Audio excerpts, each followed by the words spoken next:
quando José chegou. Queridos, o crente fiel, aonde ele chega, a história muda. Sabia disso? O crente fiel a Deus, aonde ele chega, algo muda naquela vida, onde você chegar, no seu trabalho, onde você chegar. Onde você colocar a planta dos seus pés. Exatamente. Entendeu? Aonde você chegar, algo muda, com certeza. Né? Então, ou muda para pior, ou muda para melhor. Mas como assim, pastor? Pode. Porque às vezes muda para melhor, para pior, para depois ficar melhor. Porque às vezes Deus faz uma varredura e tira aquilo que está incomodando, aqueles espinhos, para depois nascerem as flores. Né? Eu já tive uma experiência interessante, que eu fui trabalhar num lugar e eu sofri um pouco nesse lugar. Inveja. Né? E quando o chefe do setor disse assim: não, tu sabe fazer tal coisa? Eu sei, vem pra cá. Ele me colocou para trabalhar no birô. Rapaz, quando eu descia para outro setor de trabalho, se os caras tivessem com os tacos de beijo na mão, acho que ele metia na minha cabeça. Aí Deus começou a fazer um rebuliço. Quase todo mundo foi demitido, sabe? E depois começou uma turma nova. E não, vem pra cá, agora é outra coisa. Deus às vezes deixa que as coisas piorem. E você acha que está tudo fora de controle. José era o queridinho do pai, mas tudo piorou na vida dele. Para que Deus fizesse algo extraordinário, às vezes as coisas se tornam piores e agrava-se, fica ruim, para que Deus traga a cura. E é necessário que você, nesse ciclo, nesse processo, você se mantenha fiel a Deus. Foi o que José fez. Ele se manteve fiel a Deus. Né? A Bíblia diz que o Senhor era com José. Sabe por quê? Porque a providência, irmãos, a providência de Deus não te isenta do sofrimento. Aprenda isso. A providência de Deus não impede o sofrimento, mas o transforma em instrumento de crescimento e de redenção. Que você seja esse instrumento por onde quer que você passe. E que você não estranhe que as coisas estão piorando, porque elas vão melhorar em algum momento. Aleluia. Amém. Elas vão melhorar. Deus usa o mal humano para realizar o bem divino. Veja, capítulo 50, versículo 20.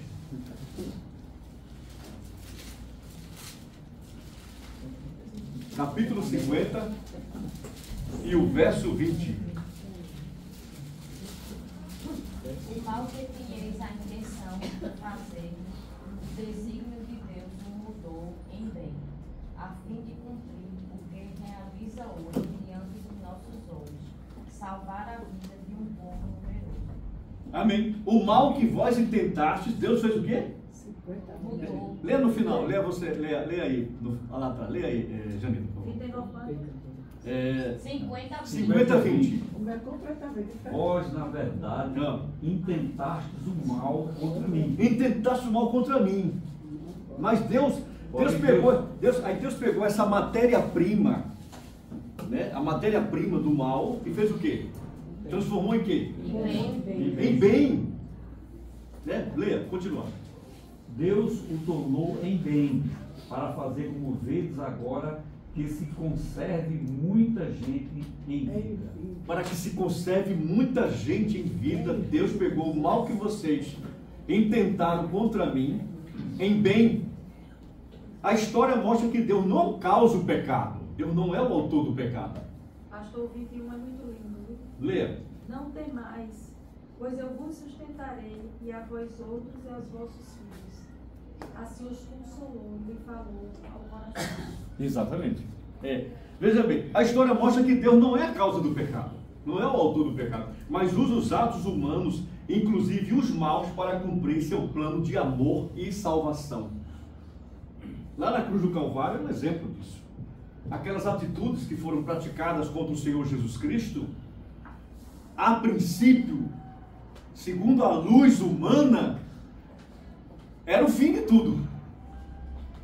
Era ou não era? Tanto que os discípulos lá no caminho de Emaús foi que disseram: Hoje é o terceiro dia, o nosso mestre morreu, acabou essa história de ser discípulo. Foi bom enquanto durou, né? Foi bom enquanto durou. Sabe de uma coisa?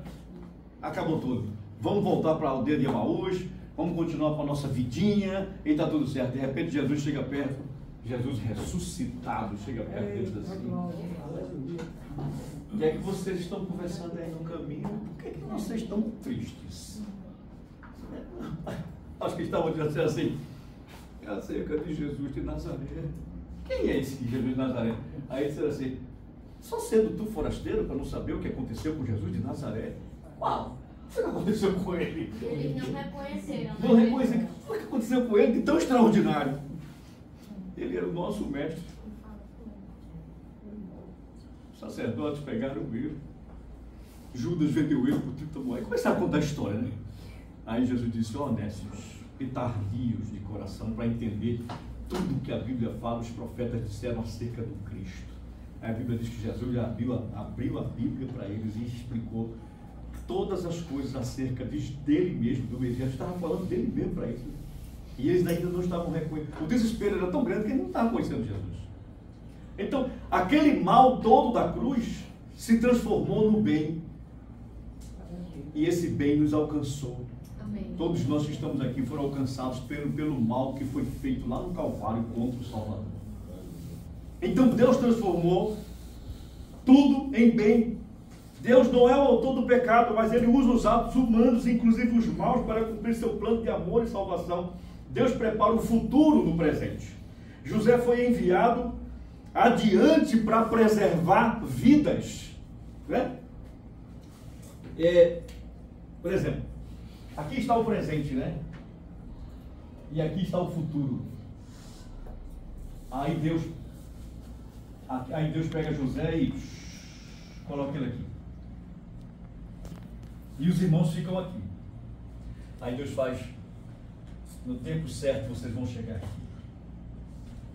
Só que no tempo certo, no tempo da dor, no tempo em que o coração está pronto. Agora você entende? Porque às vezes a gente pede muitas coisas a Deus. A gente ora a Deus e pede muitas coisas. Será que o nosso coração está pronto para essas coisas, tantas coisas que nós pedimos a Deus? Porque o problema não é Deus te dar aquilo que você quer. O problema é o teu coração estar preparado para receber aquilo que Deus quer te dar. Porque a Bíblia diz que enganoso é o coração mais do que todas as coisas. E você pensa que está preparado, mas não está. Deus sabe se você está ou não. A gente deseja, a gente quer. E Deus faz. Deus ele tem 3 tipos de resposta para nos dar.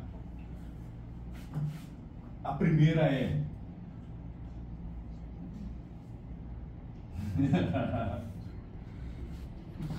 não. A segunda é espera. E a segunda? A terceira? Sim. Não, espere e sim. Tudo isso aqui serve para que a gente possa desenvolver a nossa capacidade, a nossa fé, a nossa paciência na providência divina. Porque nem todas as coisas nós estamos preparados para receber. Porque Deus pode dar aquilo que você quiser. Aquilo que você deseja, Ele pode lhe dar. Mas pode atrapalhar a sua vida se você não estiver preparado. Eu conheço um casal que eles não estão aqui, aí eu posso falar. A gente estava na casa deles ontem e Deus os abençoou desde que eu conheci, né, a trajetória de vida dele até o que ele é hoje. E Deus deu um grande presente a ele. Deus deu a ele uma coisa extraordinária que eu acho que quando eu o conheci ele jamais imaginou. E ele chegou para a esposa dele e disse assim, vamos orar a Deus, porque estamos recebendo algo muito extraordinário. E vamos dizer para Deus, Deus, se for para isso, deixar o nosso coração soberbo, que acabe isso agora, que a gente não receba nada, a gente fique do mesmo jeito que a gente está. E as coisas não estavam como ele queria que estivesse. E ele chegou para a mulher dele e disse: olha, o nosso coração é muito enganoso. E vamos pedir a Deus de todo o nosso coração, de que se Ele nos der, nada disso vai nos tornar soberbos. E eles se ajoelharam ali os dois e oraram. E depois que eles oraram, as coisas que estavam complicadas, difíceis de acontecer, se descomplicaram. Tudo fluiu, né? E eles agora estão de posse de uma vitória extraordinária. Amém. Está entendendo? É o coração. Este é o grande vilão que sabota as bênçãos de Deus na nossa vida. Por isso que a Bíblia diz que tudo que se deve guarda o teu coração, porque do coração procede o quê? As saídas da vida, né? Deus posicionou José antes da crise. Coisa interessante, né? Mostrando que a fidelidade no tempo de dor prepara o caminho para o tempo de propósito. Quem anotou? Ninguém, né? Deus, eu vou colocar isso aqui, eu vou publicar, daqui a pouco eu estou jogando lá no grupo. Deus posicionou José antes da crise, mostrando que a fidelidade no tempo de dor prepara o caminho para o tempo de propósito. Entendeu agora? Quem entendeu? Pouca gente entendeu. O perdão, né? Agora vamos para a segunda fase da história. Perdão, reconciliação entre os filhos de Israel. A segunda metade da história revela que a graça de Deus, ela não é apenas vertical, né? Deus e o homem. Deus e o homem. A graça também, ela é horizontal. Os irmãos de José entraram também nessa graça. Eles foram ingratos aqui e Deus podia dizer assim: eu vou abençoar só José e pronto. Eu vou abençoar só José porque José é fiel. Eu vou abençoar José porque ele se mantém fiel na cisterna fiel lá na casa de Potifar. Ele fugiu da mulher de Potifar. Ele podia se aproveitar da situação que Potifar estava fora. A mulher queria seduzi-lo. E ele tinha liberdade de entrar na casa de Potifar a hora que ele quisesse entrar. Estava tudo sob o domínio dele. Mas ele disse: Deus está vendo todas as coisas. E eu quero me manter fiel. Eu quero aquilo que Deus quer me dar, né? Eu não quero esse momento de prazer, porque esse momento de prazer vai trazer desgraça para a minha vida. Esse momento de prazer vai afastar a providência de Deus na minha vida. E ele correu e deixou a túnica dele lá. Aí a mulher dele assim: já que eu não tive ele nas minhas mãos, eu vou prejudicar ele. Ele preferiu sofrer o dano do que ser infiel a Deus. Ele preferiu sofrer o dano, sofrer a calúnia, ir para a masmorra, ir para a cadeia, né, do que passar um momento de prazer contrário à vontade de Deus. E o diabo prepara armadilhas dessa natureza para nós ainda hoje, queridos. A gente tem que ter muito cuidado nessas coisas. Deus Deus e o homem, mas também horizontalmente entre os irmãos. José pôde perdoar porque viu o sentido espiritual da dor. E ele entendeu que o controle não estava nas mãos dos irmãos, mas estava na mão de Deus. Será que os irmãos de José depois ficaram com remorso, sim ou não? O que é que vocês acham?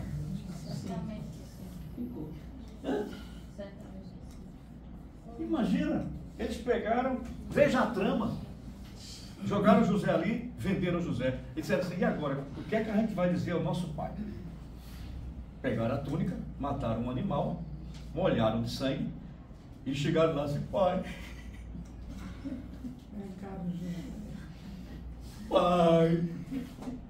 O que aconteceu com José? Quando ele olhou assim e fez, meu filho.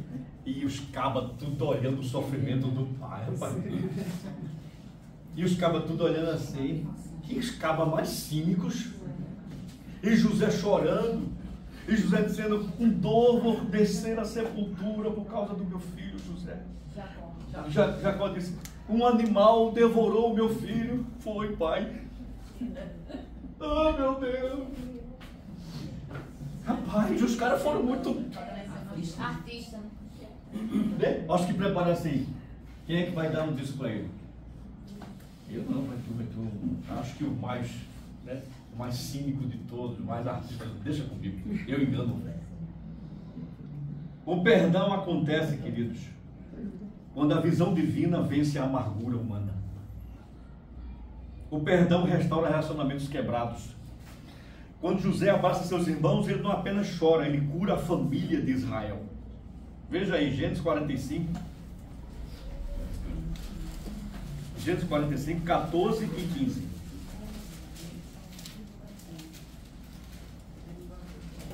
E lançando-se ao pescoço de Benjamim, seu irmão, chorou, e abraçado com ele, chorou também Benjamim. José beijou a todos os seus irmãos e chorou sobre eles. Depois seus irmãos falaram com ele. Certo, né? Veja que eles conversavam com José e não conheceram José, né? E José dizendo, onde é que está o pai de vocês? Ah, mora lá em Canaã. O irmão mais novo está lá com meu pai. E fazendo perguntas, conversando e nada. E de repente José, no momento certo, José disse assim, que todos vocês saiam daqui da sala. Saíram. Só ficou José e os irmãos. E eu acho que José é assim, o que é que está acontecendo? A gente vai ficar aqui só com esse cara aqui, né? Bem, vamos lá. Os egípcios saíram, as portas se fecharam. E ele chamou todo mundo assim. Quando ele começou a tirar a roupa dele, a roupa de, né? Aquele roupão, a mitra, limpar a maquiagem, que eles se maquiavam, né? Quando eles olharam assim, ele disse, eu sou José.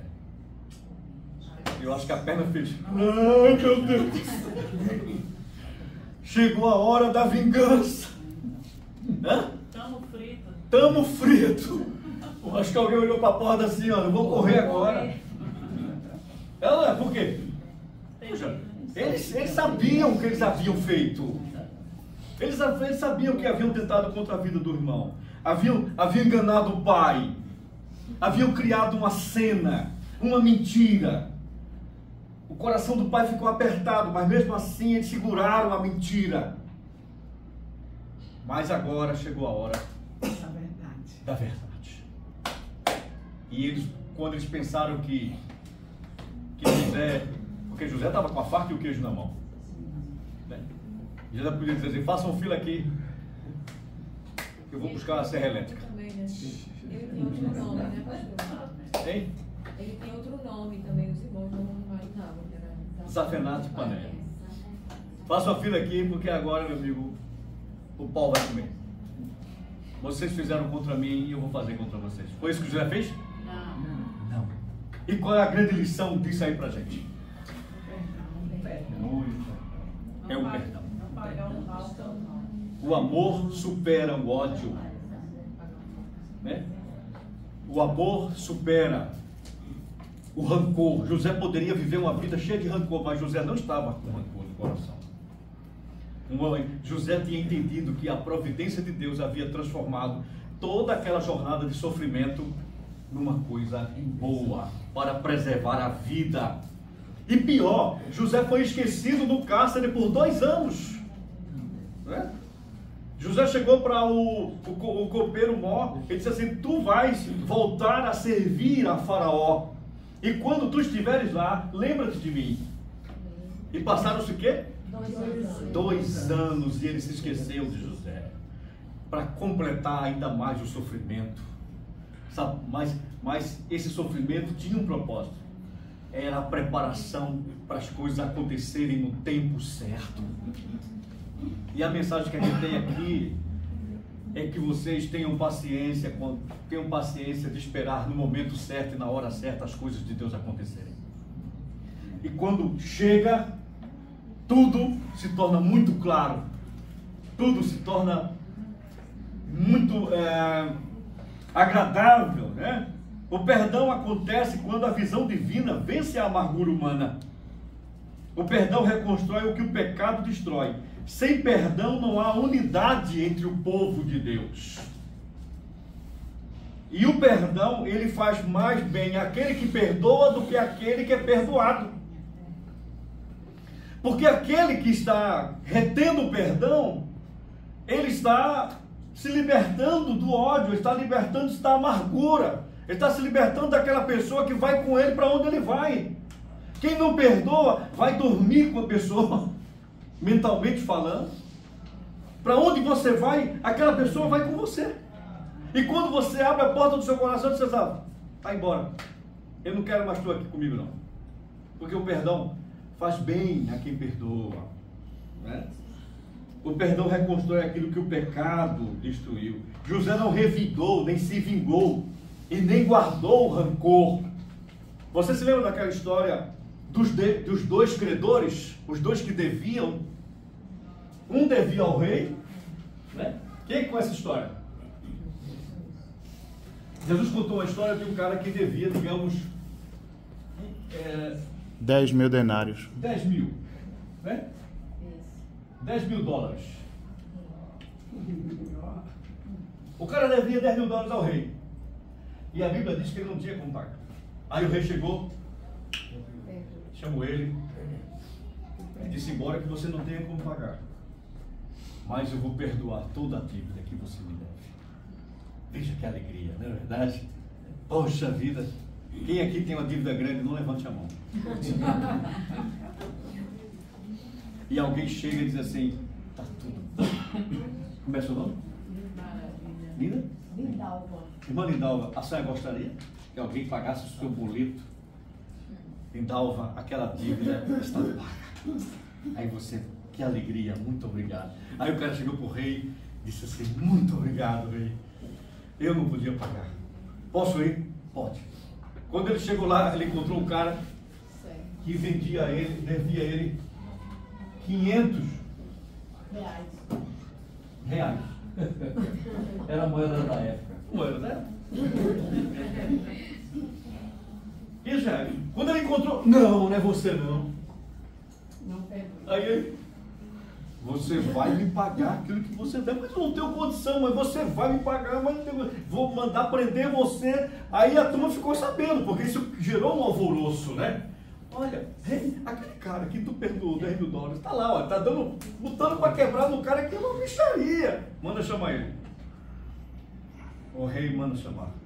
Aí quando chegou diante do rei, disse: rapaz, eu perdoei uma dívida que tu não conseguia pagar. E por que tu estás oprimindo ao teu irmão, né, a uma dívida de um valor tão pequeno, tão insignificante? Da mesma forma, somos nós. Nós fomos perdoados por Deus, e a Bíblia diz que se nós não perdoarmos nossos pecados a quem nos tem ofendido, o nosso Pai Celestial também não nos perdoará os nossos pecados. Veja, né? O montante de pecados, todo o montante de pecados nossos foram perdoados. Obrigado. Toda uma história, digamos que aqui seja toda a tua história de vida, foi perdoada. Aí alguém comete alguma coisa contra você. Porque em relação ao que Deus fez e que alguém faz com você, é insignificante. Porque toda a sua vida, todo o seu passado, o seu presente, o seu futuro foi perdoado. Você está entendendo? É toda a sua trajetória de vida. Não é Deus não perdoou um momento da sua vida, não. Porque a gente continua pecando. E Deus continua perdoando. E todo dia tem pecado. E todo dia tem perdão. Ou não é assim? Aí alguém comete alguma coisa contra você. em relação ao que Deus fez e o que alguém fez é insignificante. E tem gente que fala assim, não, vai me pagar. Eu não perdoo. Quem somos nós? Para não perdoarmos, se nós fomos perdoados, amamos ser perdoados, e por que vamos reter o perdão? Por quê? Porque somos arrogantes. Porque somos soberbos. Somos orgulhosos. Egocêntricos. Sabotados pelo coração. Exatamente, né? Você não quer perdoar porque você se acha melhor. Porque nos achamos melhores. Ou então se acha que não é pecador. Não é. Porque se você se achar pecador, você, dentro de você vai dizer, eu tenho que liberar perdão porque eu preciso que os meus pecados sejam perdoados. Exatamente. E quando você não perdoa, você começa a beber veneno e achando que o outro vai morrer. Isso é Shakespeare. Isso é Shakespeare. William Shakespeare, né? Guardar rancor é como tomar veneno e esperar que outra pessoa morra. Perdoar ou não perdoar? Eis a questão. To be or not to be. Eis a questão. Você entendeu agora por que a gente tem que perdoar? Guardar Porque Deus rancor é como perdoa tomar veneno e esperar que outra pessoa morra. passado, presente e futuro da gente. Deus perdoa tudo. E você precisa só dar um perdão aqui, ó.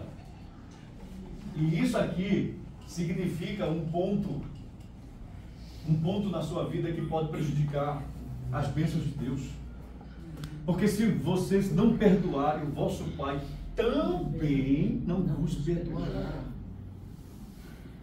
Deus vai reter aquilo que você reter e Deus vai liberar aquilo que você liberar. Entendeu agora? Deus vai reter o perdão porque você reteu. E Deus vai liberar a bênção porque você liberou o perdão. O que você quer? Aí tem gente assim, poxa, minha vida está tão atrapalhada, nada dá certo, pastor, sei o quê. E aí, como é que tá? Não, eu tenho uma raiva do meu irmão e não resolvi ainda, vai resolver. Está intrigado. Não, estou intrigado do meu irmão, vai resolver. E a Bíblia diz que se tu tiveres alguma coisa contra o teu irmão e for entregar alguma oferta no altar, deixa a oferta no altar, vai, reconcilia-te com o teu irmão e depois volta e apresenta a tua oferta. Pastor, eu tenho uma dúvida nesse quesito aí. Esse perdão é perdão de ofensa ou perdão financeiro também? Perdão financeiro?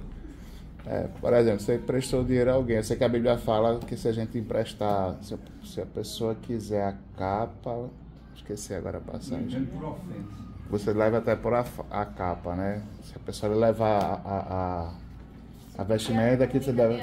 Isso, correto. E aí a pergunta é essa. Porque, por exemplo, eu tenho um irmão que me deve um valor, já vai fazer um tempo. Não é irmão de sangue, tá? E já faz até um tempo. Isso eu estou considerado, às vezes, deixa pra lá, tá perdoado. Mas a minha pergunta agora evolui para isso.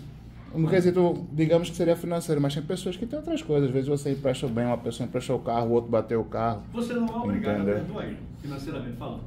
Você perdoa ele, não perdoa a dívida do dinheiro, né? Não, mas isso aí já está perdoado. Só que... pagar, né? A situação dele foi uma situação de muita dificuldade. É porque não pode envolver sentimento de ódio, Não tem ódio não. né? Mas eu tenho necessidade que ele pague. Não, é bom que ele pague, mas você não tem obrigação de alguém te dever, né? Assim, se você quiser, você fica à vontade. Agora, quando entra afeto, ódio, ira, rancor, ressentimento, aí é adoecedor.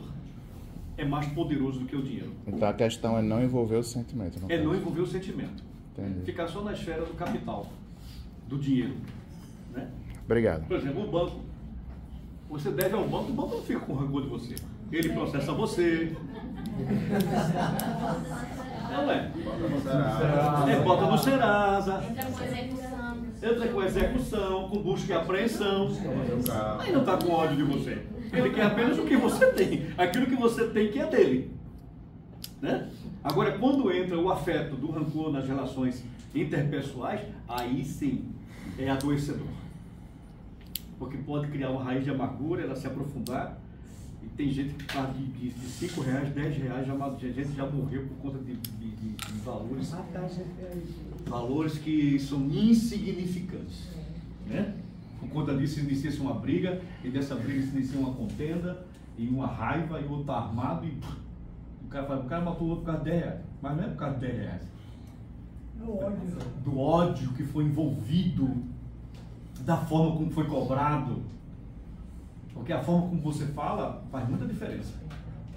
Né? José, ele não se deixou envenenar. Né? José não revidou, não se vingou, não guardou rancor. Quem passou pelo poço e pela prisão sem perder a fé, aprende a ver o outro com olhos de misericórdia. Não tem pessoas amargas que só em você conversar com elas, você diz assim, poxa, se eu ficar mais 10 minutos aqui, quem vai ficar aqui amargo sou eu. Vocês conhecem alguém? Não tem gente assim não por aí não, né? Tem gente por aí assim. Pessoas amargas. Pessoas com a tristeza crônica. Tudo está ruim. Vai piorar. Pessoas que reclamam de tudo e de todos. Pessoas que para elas nada está bom. São pessoas cheias de rancor. Elas estão presas dentro do poço existencial de um sentimento no qual elas não conseguem vencer por conta da amargura. Se José permanecesse cheio de rancor, ele continuaria dentro do poço existencial da alma. Entenderam? Uma coisa é a cisterna física, né, na qual José foi tirado e vendido. E outra coisa é a cisterna da alma, na qual muitas pessoas não estão conseguindo sair delas. Se você está aqui nessa tarde dessa forma, por conta de um perdão, por conta de um rancor, Deus te dá a oportunidade nesta tarde de dizer assim, eu quero sair dessa cisterna existencial. Amém. Porque está me tirando a visão, está me fazendo sofrer, está me adoecendo. E é uma cisterna, a Bíblia diz que não tinha água. E essa cisterna existencial, ela não tem água, ela é seca. E ela não tem nada. Você precisa sair de lá. Você precisa sair dela. José, ele estava livre para perdoar. Ele não se vingou. E quais as lições espirituais que a gente tira? Que a dor não nega a providência, mas faz parte dela. E Deus usa o sofrimento como ferramenta para moldar o caráter e abrir caminhos que não veríamos sem lágrimas. Às vezes as lágrimas fazem com que a gente veja caminhos que a gente antes não via. Deus mandou José adiante dos irmãos dele, para que quando a dor viesse aqui, eles viessem para cá, né? Que eu acredito que eles tinham um remorso antigo dentro deles. Eu acho que eles iam dormir e dizer assim, a estas alturas, onde é que está o nosso irmão José? Aquele que a gente tentou matar e a mentira que a gente inventou. Né? A essas alturas, onde é que está ele? A culpa é uma coisa que corrói. E vira o sofrimento do próprio pai, né? E vira o sofrimento do próprio pai, segurar a mentira até o final. Até que Deus mandou fome em Canaã.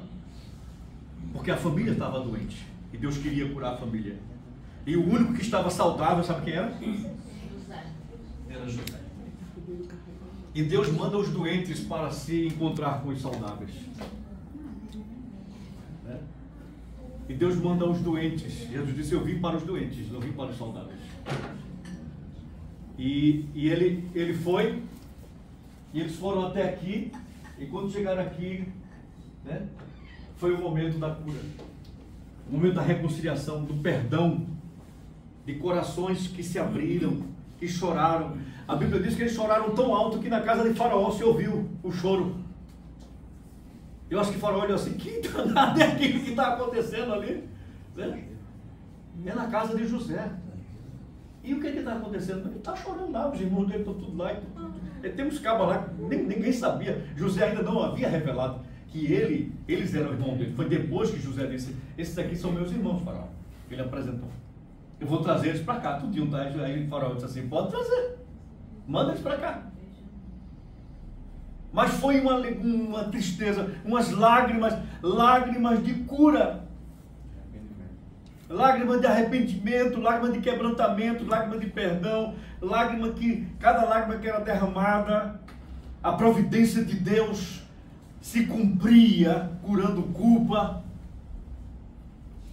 curando todo sentimento guardado, velho, mofado, que fedia lá dentro deles, foi posto para fora. E naquele momento, quando eu leio a frase, quando José diz assim, eu sou José, né? Eu interpreto diz assim, eu sou o mesmo, eu sou José, eu não mudei, né? E eu sou José.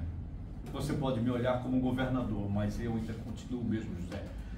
A prepotência não tomou conta do meu coração. Nem orgulho, nem ele se ensoberbeceu. Nem ficou soberbo pelo fato de ser o segundo na terra do Egito. Todos os povos vinham até José para pedir arrego. Sabia? Estavam vindo até ele. Ele é que assinava. Era bem a faraó. Né? Não, era ele. Ele é que assinava. Dizia assim, olha, nós estamos precisando de grãos, estamos precisando de arroz, estamos precisando disso, estamos precisando daquilo. E ele era o ministro da agricultura, ele é que assinava e liberava para que aquela nação levasse a comida e matasse a fome do seu povo lá. Veja a autoridade do homem. Mas ele disse, eu sou José. Você entendeu a coisa espiritual? Quem é você? Não se perdeu a essência. Hã? Não se perdeu a essência. Não perdeu a essência. Eu sou aquele mesmo que vocês traíram, mas nada disso mudou o meu caráter. Nada disso mudou. E eu cheguei a ser, eu sou o segundo aqui. Mas o meu coração está com vocês. O meu coração está com meus irmãos. Né? Ele não poderia dizer, apartai-vos de mim que eu não vos conheço. Mas ele não disse isso. Né? Deus usa o sofrimento como ferramenta para moldar o caráter e abrir caminhos que não veríamos sem lágrimas. O perdão liberta mais do que dá de quem recebe. Né? José foi livre para amar novamente porque não alimentou ódio. E vamos lá. José não apagou sua história, ele a reinterpretou à luz de Deus.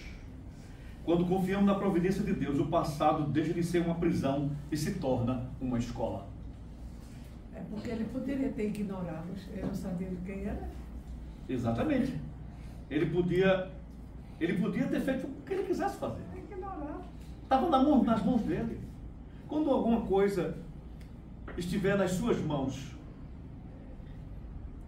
e que você puder mostrar para a pessoa de que ela agora está à mercê de você, o que você vai fazer? José ou Benjamim? Ou Manassés? Hã? Você vai agir como José? Ou você vai agir como o cara da serra elétrica? Melhor agir como José. Porque vai chegar a situação na sua vida. Já chegou. Olha, já chegou. Já chegou. Que alguém pensou que era alguma coisa e depois descobriu que não era nada e ficou na sua mão para que você pudesse dar o sim e o não e fazer a diferença em determinado ponto na vida daquela pessoa. Feita a música de Eduardo Zeck. Tu vais ser a minha empregada. Alguém lembra dessa música? Poxa, só tem gente nova. Canta um pedacinho, pastor, que a gente lembra. A história do Eduardo do Zé, que ele canta uma música que diz que a empregada, ela era escorraçada, ela era humilhada e pela patroa.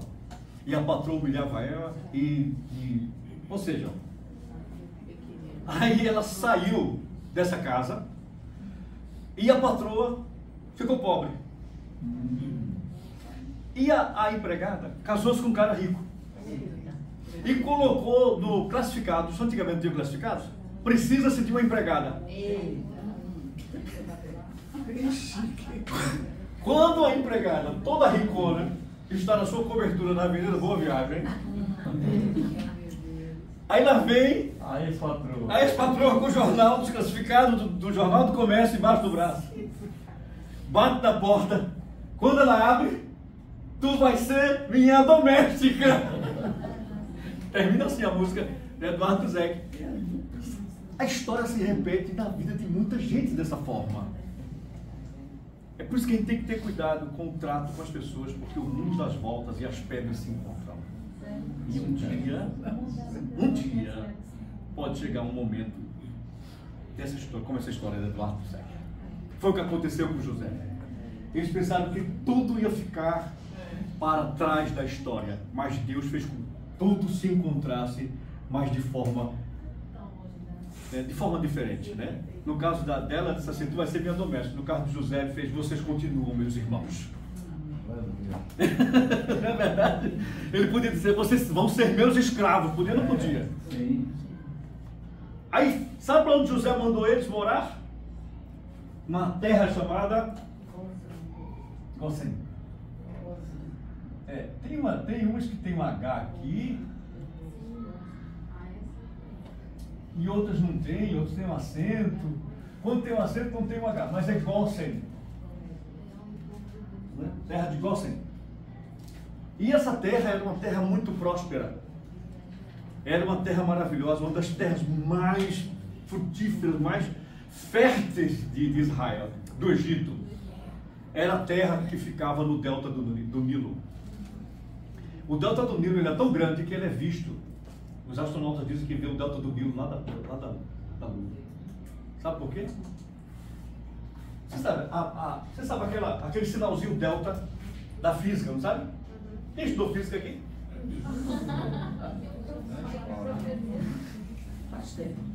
Faz tempo, né? Aqui é o mar Mediterrâneo, ó.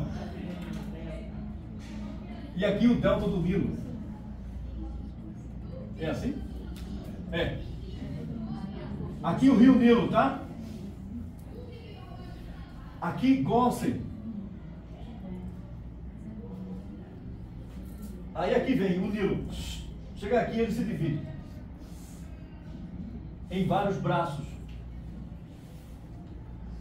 Daqui até aqui, 150 km.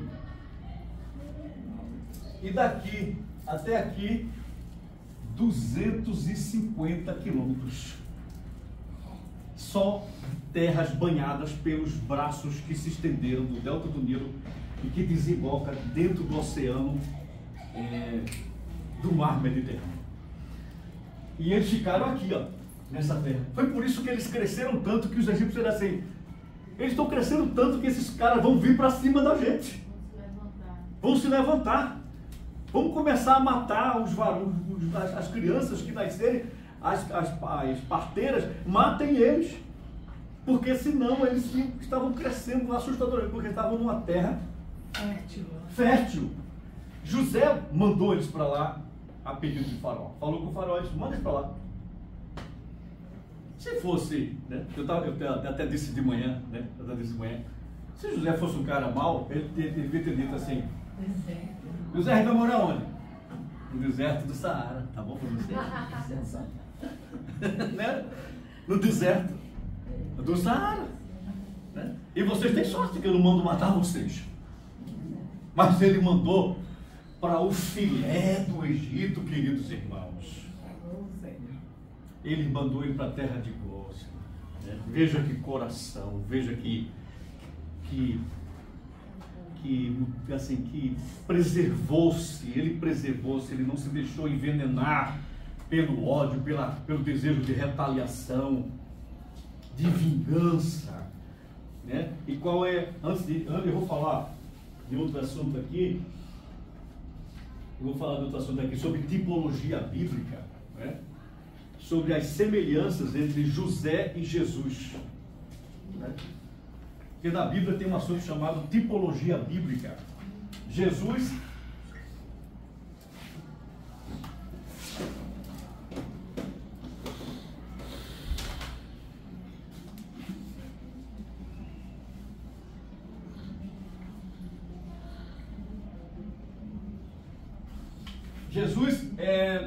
José É um tipo de Cristo. tipo. Jesus, antítipo. Né? Pronto, eu vou falar sobre isso aí. Antes que a gente termine, tem que ter um tempinho aí. O que vocês aprenderam com a história de José acerca de perdão e providência de Deus?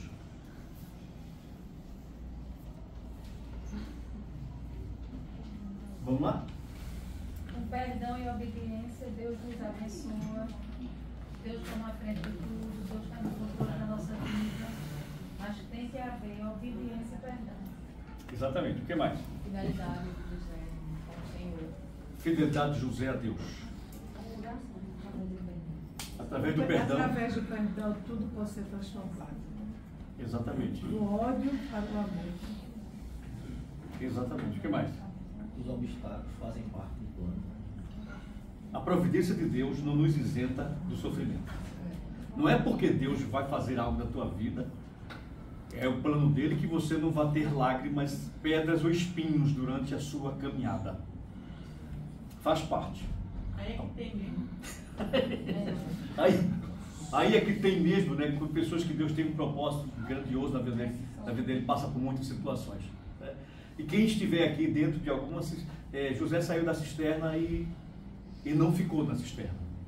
Né? Eu estou falando da cisterna física e a cisterna existencial.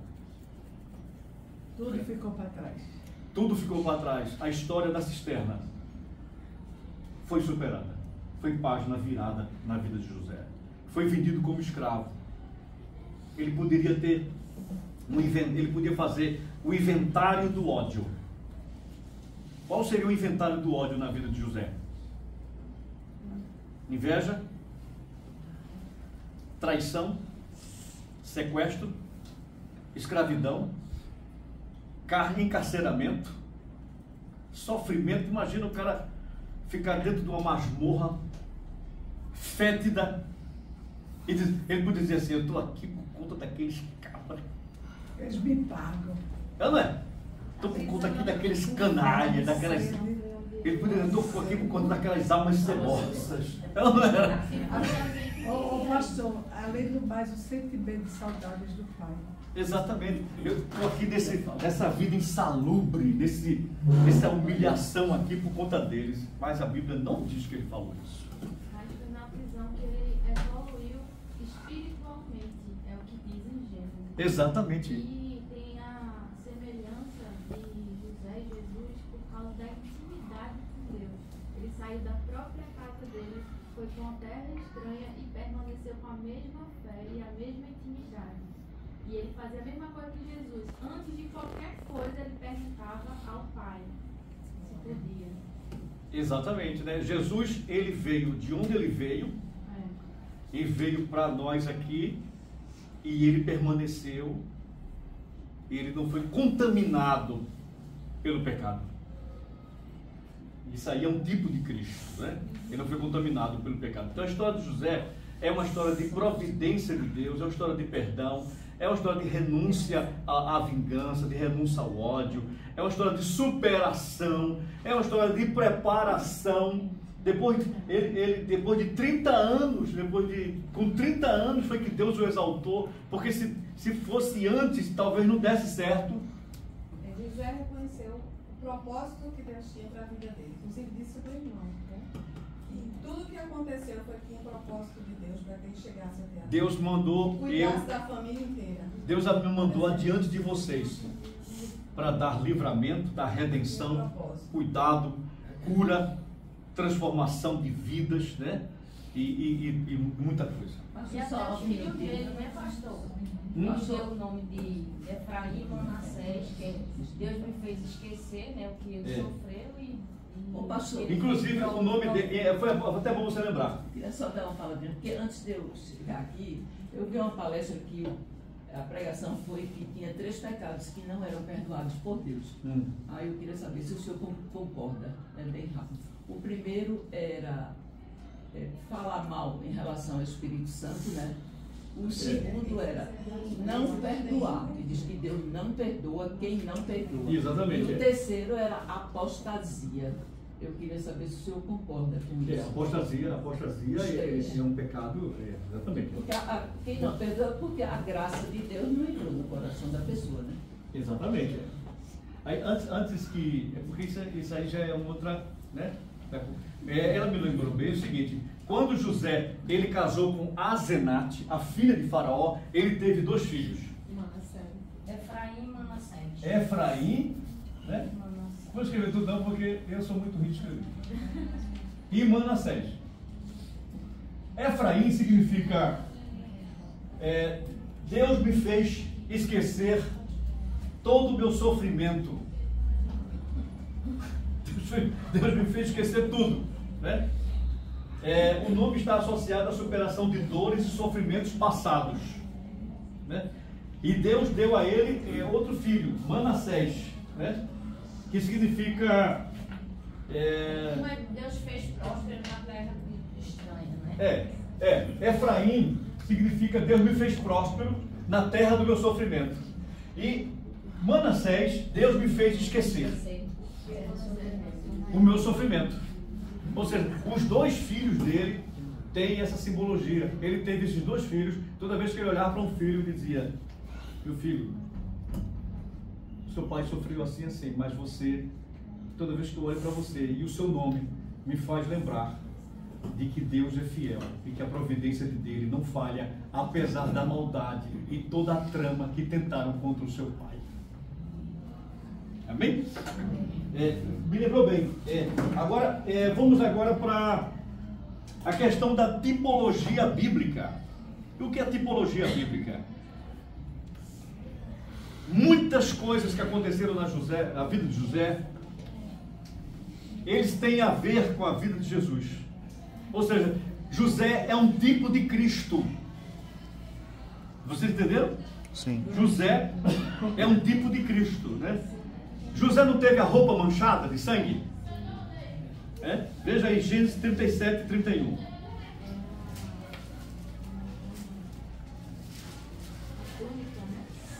Gênesis 37 e 31. Então tomaram as túnicas de José, mataram um bode e a molharam no sangue. Agora veja Apocalipse 19 e 13.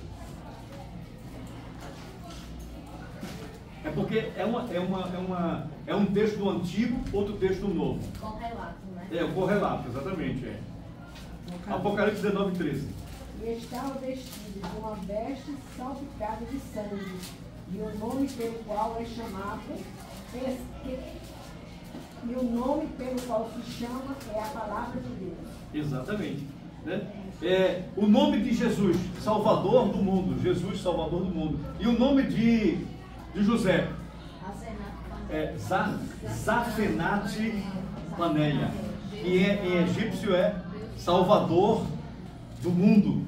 Né? Porque grande foi a fome e tudo, a fome naquela região.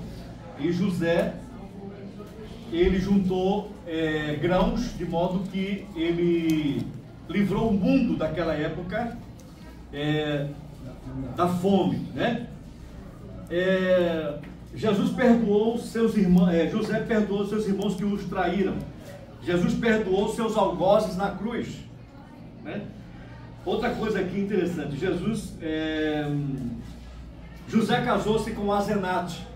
Asenate era uma mulher gentílica, uma mulher gentia. E Jesus também casou, Jesus é noivo de uma gentia. Quem é essa gentia? A igreja. Amém? Efésios 5. Veja Efésios 5. 5 anos. Do 25. João, pega um pouco d'água para mim, por favor, João. Maridos, amai vossa mulher, como também Cristo amou a igreja, e assim mesmo se entregou por ela, para que a santificasse, tendo-a purificado por meio da lavagem de água pela palavra. Exatamente. Para a apresentar a si mesmo igreja gloriosa, sem mácula, nem ruga, nem coisa semelhante, porém santa e sem defeito. Exatamente. Gênesis 41, 43 e 44.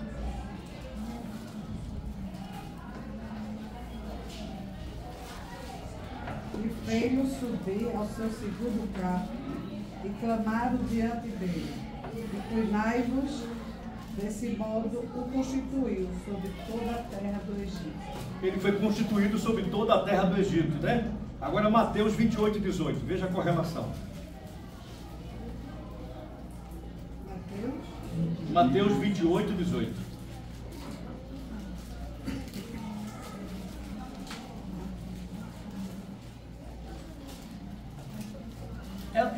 São inúmeras correlações, é muita coisa. Né? Eu somente dando uma pincelada. Jesus, aproximando-se, falou-lhes, dizendo: toda a autoridade me foi dada no céu e na terra. Pronto, exatamente. Assim como José recebeu toda a autoridade da terra do Egito, Jesus recebeu toda a autoridade nos céus e na terra. Gênesis 50, 20 a gente já leu, né? Já leu 50, 20? Romanos 8, 28, um correlato. Todas as coisas cooperam para o bem daqueles que amam a Deus. Daqueles que foram chamados pelo seu propósito ou pelo seu decreto. Né? Todas as coisas cooperam para o bem. Até a cisterna coopera para o bem? E a cadeia? Por exemplo, ele podia ter ficado pensando, 2 anos que eu estou aqui, pedi para o cara lá falar de mim alguém, e o cara também não falou. Quer dizer, ele não foi meu amigo, ele não falou de mim lá para ouvir, né? Esqueceu de mim, mas o Senhor propôs até no tempo que ele ficou na cadeira. Exatamente. Porque se ele tivesse falado, ele podia até ter conseguido, mas ele ia ser um simples morador lá do palácio, trabalhador do palácio, mas nunca governador. Exatamente, né? Aí a gente entra numa questão, bem rapidinho, a gente entra na questão, porque a gente é preso, nós somos presos ao tempo, né? Ao tempo. A gente não pode chegar na segunda-feira sem passar pelo domingo, mas Deus pode. Deus pode. Porque Deus trabalha com outro tempo. Né? Nós trabalhamos num tempo chamado Cronos. É bem rapidinho. Esse assunto é bem complicado. Mas eu vou explicar para vocês e vocês vão entender que aqui é uma classe inteligente. Amém. Né, João? Aqui é o Cronos. O Cronos trabalha com horas, com segundos, milésimos, segundos, minutos e horas. E aqui, Kairos. É o tempo oportuno. Cronos é o tempo de quantidade.